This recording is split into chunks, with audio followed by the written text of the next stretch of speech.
اور اسی کی طرف سارے معاملات لوٹائے جائیں گے، لہٰذا اے پیغمبر اس کی عبادت کرو اور اس پر بھروسہ رکھو، اور تم لوگ جو کچھ کرتے ہو تمہارا پروردگار اسے بے خبر نہیں ہے۔ الحمدللہ یہاں پہ سورۃ ہود ختم ہوتی ہے، اور اب انشاءاللہ ہم سٹارٹ کرتے ہیں سورہ یوسف اور دیکھتے ہیں کہ اس میں اللہ سبحانہ تعالیٰ نے ہمارے لیے کیا احکامات رکھے ہیں۔ اس سے پہلے انشاءاللہ تھوڑا سا تعارف دیکھتے ہیں کہ یہ سورہ بھی مکہ مکرمہ میں نازل ہوئی ہے۔ بعض روایات میں ہے کہ کچھ یہودیوں نے رسول اللہ صلی اللہ علیہ وسلم سے یہ سوال کروایا تھا کہ بنی اسرائیل کے لوگ جو فلسطین کے باشندے تھے مصر میں جا کر کیوں آباد ہوئے؟ ان لوگوں کا خیال تھا کہ آپ کے پاس چونکہ بنی اسرائیل کی تاریخ معلوم کرنے کا کوئی ذریعہ نہیں ہے، اس لیے آپ اس کا جواب نہیں دے سکیں گے، اور اس طرح آپ کے خلاف یہ پروپیگنڈا کرنے کا موقع مل جائے گا کہ آپ معاذاللہ سچے نبی نہیں ہیں۔ اس سوال کے جواب میں اللہ سبحانہ تعالیٰ نے یہ پوری سورۃ یوسف نازل فرما دی، جس میں پوری تفصیل و وضاحت کے ساتھ حضرت یوسف علیہ السلام کا واقعہ بیان فرمایا گیا۔ دراصل بنی اسرائیل کے جد امجد حضرت یعقوب علیہ السلام تھے، انہی کا دوسرا نام اسرائیل بھی تھا، ان کے 12 بیٹے تھے، انہی کی نسل سے بنی اسرائیل کے 12 قبیلے بھی بنے۔ اس صورت میں بتایا گیا کہ حضرت یعقوب علیہ السلام اپنے صاحبزادوں کے ساتھ فلسطین میں مقیم تھے، جس میں حضرت یوسف علیہ السلام اور ان کے چھوٹے بھائی بنیامین بھی شامل تھے۔ ان دونوں کے ستیلے بھائی جو تھے انہوں نے سازش کر کے حضرت یوسف علیہ السلام کو ایک کنویں میں ڈال دیا، جہاں سے ایک قافلے نے انہیں اٹھا کر مصر کے ایک سردار کے ہاتھ بیچ دیا۔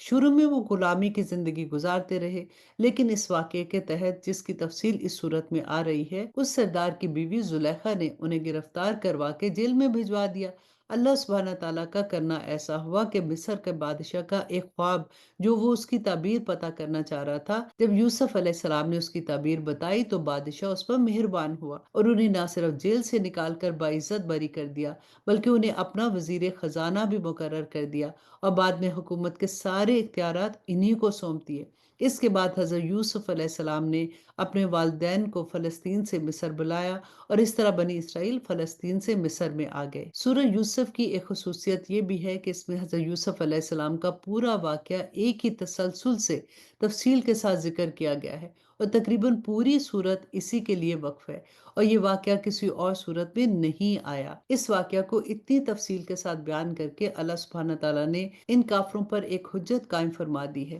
جو رسول اللہ صلی اللہ علیہ وسلم کی نبوت کا انکار کرتے تھے۔ یہ بات ان پر بھی واضح تھی کہ اس واقعے کا علم ہونے کا آپ کے پاس اس کے سوا کوئی اور ذریعہ نہیں تھا، لہٰذا یہ تفصیل آپ کو وحی کے علاوہ کسی اور طریقے سے حاصل تو ہو ہی نہیں سکتی تھی۔ اس کے علاوہ مکہ مکرمہ میں حضرت صلی اللہ علیہ وسلم اور آپ کے صحابہ اکرام کو کفار مکہ کی طرف سے جن تکلیفوں کا سامنا کرنا پڑ رہا تھا، اس کے پیش نظر اس واقعہ میں آپ کے لیے تسلی کا بھی بہت بڑا سامان تھا کہ حضرت یوسف علیہ السلام اپنے بھائیوں کی سازش کے نتیجے میں بڑے سخت حالات سے گزرے، لیکن آخرکار اللہ سبحانہ تعالیٰ نے انہیں عزت، شوکت اور سربلندی عطا فرمائی، اور جن لوگوں نے انہیں تکلیف کا نشانہ بنایا ان سب کو ان کے آگے جھکنا پڑا۔ اسی طرح حضرت صلی اللہ علیہ وسلم کو اگرچہ مکہ مکرمہ میں تکلیفیں اٹھانی پڑ رہی تھی، لیکن آخرکار یہ سازشی لوگ آپ ہی آپ کے سامنے جھکیں گے اور حق غالب ہو کر رہے گا۔ اس کے علاوہ بھی اس واقعہ میں مسلمانوں کے لیے بہت سے سبق ہیں،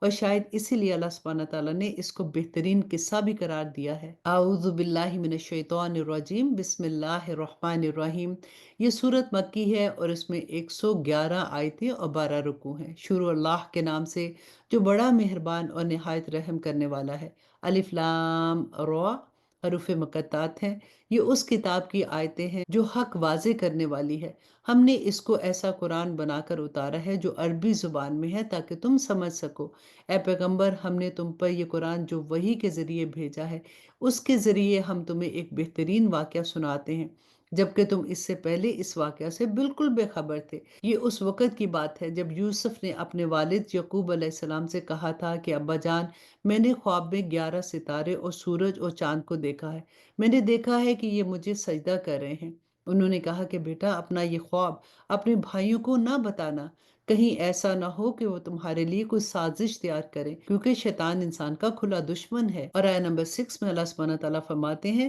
اور اسی طرح تمہارا پروردگار تمہیں نبوت کے لیے منتخب کرے گا اور تمہیں تمام باتوں کا صحیح مطلب نکالنا سکھائے گا، جس میں خوابوں کی تعبیر کا علم بھی داخل ہے، اور تم پر اور یعقوب کی اولاد پر اپنی نعمتیں اسی طرح پوری کرے گا جیسے اس نے اس سے پہلے تمہارے ماں باپ پر اور ابراہیم اور اسحاق پر پوری کی تھی۔ یقیناً تمہارا پروردگار علم کا بھی مالک ہے اور حکمت کا بھی مالک ہے۔ حقیقت یہ ہے کہ جو لوگ تم سے یہ واقعہ پوچھ رہے ہیں ان کے لیے یوسف اور اس کے بھائیوں کے حالات میں بڑی نشانیاں ہیں۔ اور آیا نمبر 8، یہ اس وقت کا واقعہ ہے جب یوسف کے ان ستیلے بھائیوں نے آپس میں کہا تھا کہ یقینی طور پر ہمارے والد کو ہمارے مقابلے میں یوسف اور اس کے حقیقی بھائی بنیامین سے زیادہ محبت ہے، حالانکہ ہم ان کے لیے ایک مضبوط جتھا بنے ہوئے ہیں۔ ہمیں یقین ہے کہ ہمارے والد کسی کھلی غلط فہمی میں مبتلا ہیں۔ اب اس کا حل یہ ہے کہ یوسف کو قتل ہی کر ڈالو یا اسے کسی ایسی سرزمین میں پھینکو تاکہ ہمارے والد کی ساری توجہ خالص ہماری طرف ہو جائے،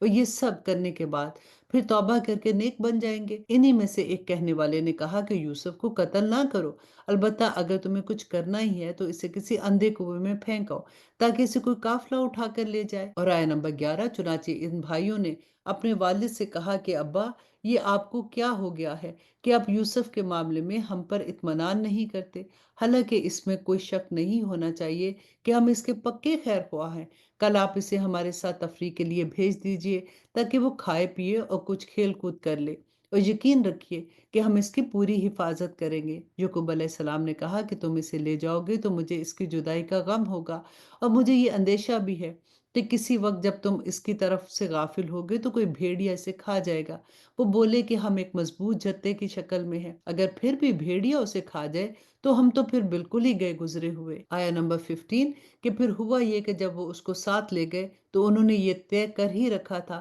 کہ انہیں ایک اندھے کنویں میں ڈال دیں گے، چنانچہ ڈال بھی دیا۔ تو ہم نے یوسف پر وحی کی کہ ایک وقت آئے گا جب تم ان سب کو جتلاؤ گے کہ انہوں نے یہ کام کیا تھا، اور اس وقت انہیں پتہ بھی نہ ہوگا کہ تم کون ہو۔ اور رات کو وہ سب اپنے باپ کے پاس روتے ہوئے پہنچ گئے، کہنے لگے کہ ابا جان، یقین جانیے ہم دوڑنے کا مقابلہ کرنے چلے گئے تھے اور ہم نے یوسف کو اپنے سامان کے پاس چھوڑا تھا، اتنے میں ایک بھیڑیا اسے کھا گیا، اور آپ ہماری بات کا یقین نہیں کریں گے چاہے ہم کتنے ہی سچے ہوں۔ اور وہ یوسف کی قمیص پر جھوٹ موٹ کا خون لگا کر بھی لے آئے۔ اور آیہ نمبر 18، ان کے والد نے کہا حقیقت یہ نہیں ہے بلکہ تمہارے دلوں نے اپنی طرح سے ایک بات بنا لی ہے، اب تو میرے لیے صبر ہی بہتر ہے، اور جو باتیں تم بنا رہے ہو ان پر اللہ ہی کی مدد درکار ہے۔ اور دوسری طرف جس جگہ انہوں نے یوسف کو کنویں میں ڈالا تھا وہاں ایک قافلہ آیا، قافلے کے لوگوں نے ایک آدمی پانی لانے کے لیے بھیجا، اور اس نے اپنا ڈول کنویں میں ڈالا تو وہاں یوسف علیہ السلام کو دیکھ کر پکار اٹھا، لو خوشخبری سنو، یہ تو ایک لڑکا ہے۔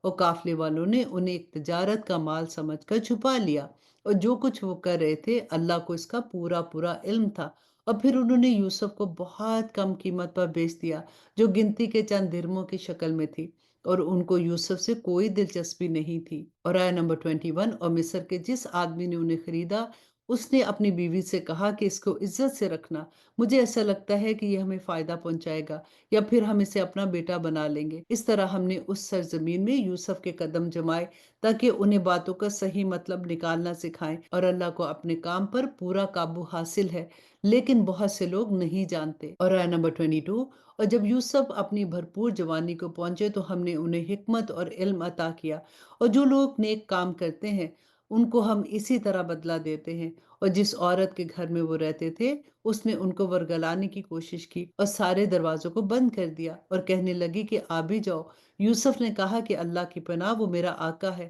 اس نے مجھے اچھی جگہ رکھا ہے۔ سچی بات یہ ہے کہ جو لوگ ظلم کرتے ہیں انہیں فلاح حاصل نہیں ہوتی۔ اس عورت نے تو واضح طور پر یوسف کے ساتھ برائی کا ارادہ کر ہی لیا تھا، اور یوسف کے دل میں بھی اس عورت کا خیال آ چلا تھا اگر وہ اپنے رب کی دلیل کو نہ دیکھ لیتے۔ ہم نے ایسا اس لیے کیا تاکہ اس سے برائی اور بے حیائی کا رخ پھیر دیں، بے شک وہ ہمارے منتخب بندوں میں سے تھے۔ اور آیہ نمبر 25، اور دونوں آگے پیچھے دروازے کی طرف دوڑے، اور اس کشمکش میں اس عورت نے ان کی قمیص کے پیچھے کی طرف سے پھاڑ ڈالا، اتنے میں دونوں نے اس عورت کے شوہر کو دروازے پر کھڑا پایا۔ اس عورت نے فوراً بات بنانے کے لیے اپنے شوہر سے کہا کہ جو کوئی تمہاری بیوی کے ساتھ برائی کا ارادہ کرے اس کی سزا اس کے سوا کیا ہوگی کہ اسے قید کر دیا جائے یا کوئی اور دردناک سزا دی جائے۔ یوسف نے کہا یہ خود تھی جو مجھے ورگلا رہی تھی، اور اس عورت کے خاندان ہی میں سے ایک گواہ دینے والے نے گواہی دی کہ اگر یوسف کی قمیص سامنے کی طرف سے پھٹی ہے تو وہ عورت سچ کہتی ہے اور وہ جھوٹے ہیں،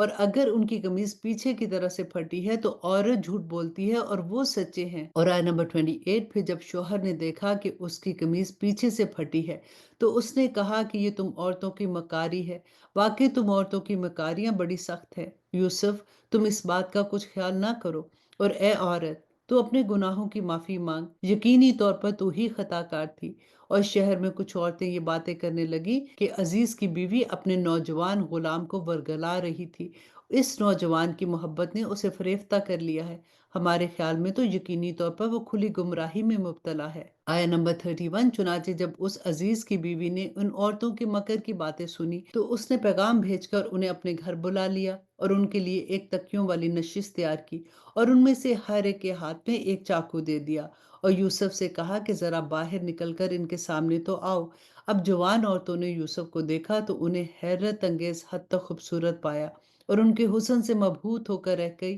اور اپنا ہاتھ کاٹ ڈالا اور بول اٹھی کہ خاشا اللہ، یہ شخص کوئی انسان نہیں ہے، ایک قابل تکریم فرشتے کے سوا یہ اور کچھ نہیں ہو سکتا۔ عزیز کی بیوی نے کہا کہ اب دیکھو، یہ ہے وہ شخص جس کے بارے میں تم نے مجھے تانے دیے تھے۔ یہ بات واقعی سچ ہے کہ میں نے اپنا مطلب نکالنے کے لیے اس پر ڈورے ڈالے مگر یہ بچ نکلا، اور اگر یہ میرے کہنے پر عمل نہیں کرے گا تو میں اسے ضرور قید کروا دوں گی اور یہ ذلیل ہو کر رہے گا۔ آیت نمبر 33، یوسف نے دعا کی کہ یا رب، یہ عورتیں مجھے جس کام کی دعوت دے رہی ہیں اس کے مقابلے میں قید خانہ مجھے زیادہ پسند ہے، اور اگر تو نے مجھے ان کی چالوں سے محفوظ نہ کیا تو میرا دل بھی ان کی طرف کھنچنے لگے گا، اور جو لوگ جہالت کے کام کرتے ہیں ان میں بھی شامل ہو جاؤں گا۔ چنانچہ یوسف کے رب نے ان کی دعا قبول کی اور ان عورتوں کی چالوں سے انہیں محفوظ رکھا، بے شک وہی ہے جو ہر بات سننے والا اور ہر چیز جاننے والا ہے۔ اور آیت نمبر 35، پھر ان لوگوں نے یوسف کی پاک دامنی کی بہت سی نشانیاں دیکھ لینے کے بعد بھی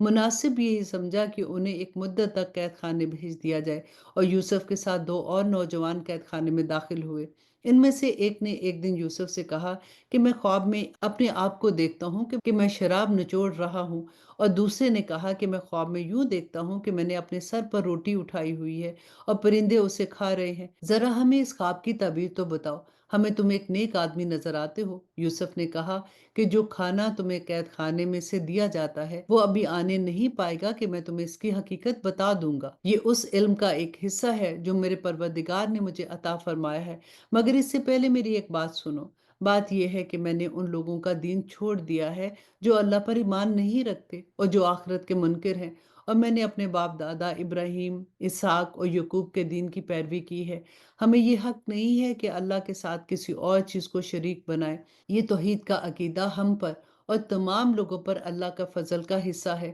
لیکن اکثر لوگ اس نعمت کا شکر ادا نہیں کرتے ہیں۔ آیا نمبر 39، اے میرے قید خانے کے ساتھیوں، بہت سے متفرق خدا بہتر ہیں یا وہ ایک جو اللہ ہے جس کا اقتدار سب پر چھایا ہوا ہے؟ اس کے سوا جس چیز کی تم عبادت کرتے ہو اس کی حقیقت چند ناموں کے سوا کچھ نہیں ہے جو تم نے اور تمہارے باپ دادا نے رکھ لیے ہیں۔ اللہ نے اس کے حق میں کوئی دلیل نہیں اتاری، حاکمیت اللہ کے سوا کسی کی نہیں ہے، اسی نے یہ حکم دیا ہے کہ اس کے سوا کسی کی عبادت نہ کرو، یہی سیدھا دین ہے، لیکن اکثر لوگ نہیں جانتے۔ اے میرے قید خانے کے ساتھیوں، اب اپنے خواب کی تعبیر سنو۔ تم میں سے ایک کا معاملہ تو یہ ہے کہ وہ قید سے آزاد ہو کر اپنے آقا کو شراب پلائے گا، رہا دوسرا تو اسے سولی دے دی جائے گی جس کے نتیجے میں پرندے اس کے سر کو نوچ کر کھائیں گے۔ جس معاملے میں تم پوچھ رہے تھے اس کا فیصلہ اسی طرح ہو چکا ہے، اور ان دونوں میں سے جس کے بارے میں اس کا گمان تھا کہ وہ رہا ہو جائے گا، اس سے یوسف نے کہا کہ اپنے آقا سے میرا تذکرہ کرنا۔ اور آیا نمبر 42، پھر ہوا یہ کہ شیطان نے اس کو یہ بات بھلا دی کہ وہ اپنے آقا سے یوسف کا تذکرہ کرتا، چنانچہ وہ کئی برس قید خانے میں رہے، اور چند سال بعد مصر کے بادشاہ نے اپنے درباریوں سے کہا کہ میں خواب میں کیا دیکھتا ہوں کہ 7 موٹی تازی گائے ہیں جنہیں 7 دبلی پتلی گائیں کھا رہی ہیں، نیز 7 خوشے ہرے بھرے ہیں اور 7 اور ہیں جو سوکھے ہوئے ہیں۔ اے درباریوں، اگر تم خواب کی تعبیر دے سکتے ہو تو میرے اس خواب کا مطلب بتاؤ۔ انہوں نے کہا یہ پریشان قسم کے خیالات معلوم ہوتے ہیں اور ہم خوابوں کی تعبیر کے علم سے واقف بھی نہیں ہیں۔ اور آیت نمبر 45، اور ان 2 قیدیوں میں سے جو رہا ہو گیا تھا